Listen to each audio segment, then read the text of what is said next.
pour faire une focaccia ou n'importe quelle base de pain, on va d'abord faire reposer la levure sèche active dans une eau tiède.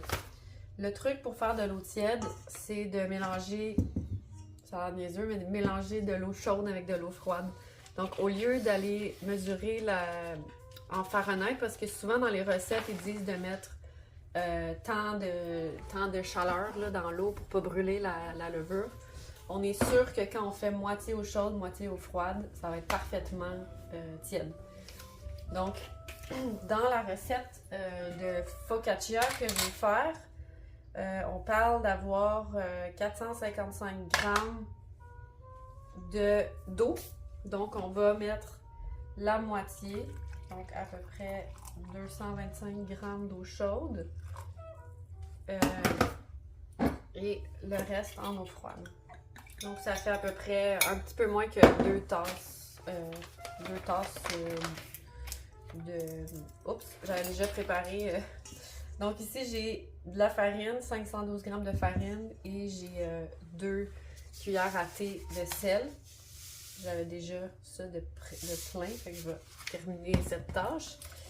Alors, on disait donc 2 cuillères à thé de levure sèche active à saupoudrer sur le dessus du mélange eau froide, eau chaude, à laisser pendant une dizaine de minutes. Donc, lorsque notre levure a comme calé un peu dans le fond, ça veut dire qu'elle est proofed. Aucune des équales termes en français. Donc, on met l'eau et la levure dans le mélange de farine et sel. On peut fouetter un peu au début, juste pour bien agglomérer le tout. Mais moi, honnêtement, j'aime pas trop ça de voir défaire après le contenu du fouet. Fait que j'y vais avec le bout d'une cuillère en bois ou simplement la spatule. Pour pas avoir à défaire ça comme ça puis perdre du temps. Donc, en gros, on fait juste bien mélanger jusqu'à temps que ça forme une belle boule humide. On va mettre de l'huile d'olive sur le dessus, puis on va masser un peu pour que on recouvre pour 12 heures au réfrigérateur. Prochaine étape pour la focaccia. On a fait lever au réfrigérateur pendant 12 heures à 36 heures, on va dire. Fait que ça a l'air comme d'une pâte collante. Donc, on prépare un plat à cuisson de 9 par 13 pouces. On met un papier parchemin. On met 2 cuillères à soupe d'huile d'olive dans le fond. Parce que la focaccia, c'est comme un peu un pain qui va frire dans l'huile d'olive. Ça, on va de côté. Ensuite, on va travailler la pâte pour la décoller des coins. Des bords, du rebord.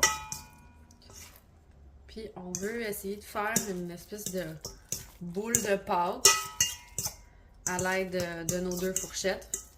Ça nous permet d'enlever l'air de la boule de pâte. Parce que normalement, quand on fait lever comme de la boulangerie, on veut enlever l'air à la première levée. Donc, on travaille comme ça. Et on va aller mettre ça dans le plat de 9 par 13.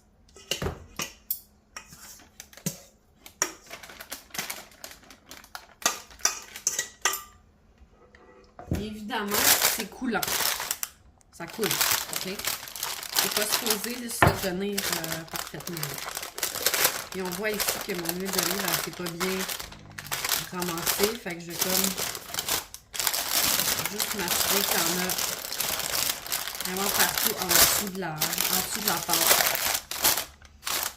Puis là, on laisse ça comme ça à la température de la pièce dans la cuisine pendant 3 heures.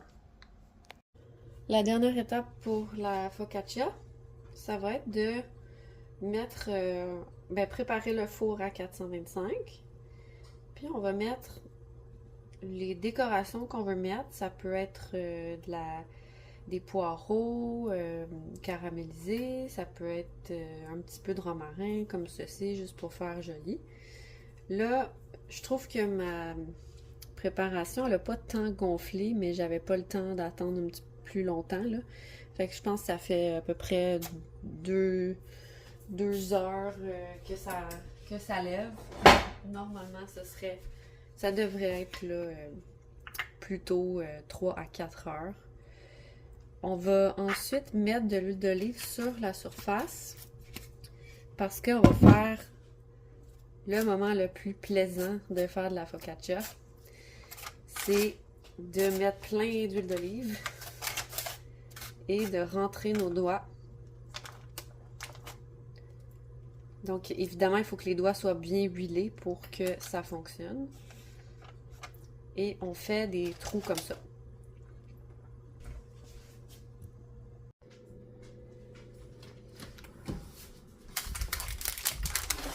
On enfourne pour environ 20 à 30 minutes.